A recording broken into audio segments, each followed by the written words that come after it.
L'Union africaine a édifié les lauréats de sa bourse des médias 2022 sur la valorisation de l'image de marque des nations dans le cadre d'un voyage d'études de 2 semaines mené en Afrique du Sud du 29 novembre au 10 décembre dernier. Dans le cadre de ce voyage d'études, les boursiers se sont rendus au siège de Brown South Africa, l'agence de marketing officielle de l'Afrique du Sud qui a pour mission de bâtir la réputation du pays dans un contexte de compétition internationale. La directrice générale par intérim de Brown South Africa, Sintembil Ntombela, a expliqué qu'il est important de reconnaître le caractère unique de l'offre de chaque pays et de le présenter d'une manière qui permette d'attirer l'attention du monde. Elle a mis au défi les boursiers de l'Union africaine de créer une image de marque positive et convaincante pour le continent afin d'améliorer son image et sa compétitivité sur la scène internationale.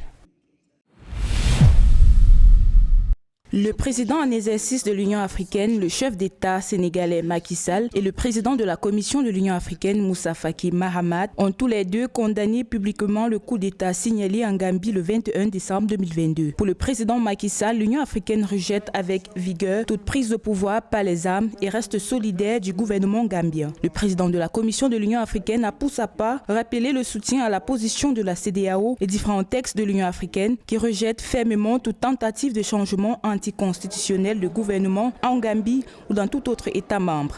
Des soldats ont été arrêtés après le coup d'État manqué contre le président Adama Barrow à la tête de la Gambie depuis 2017.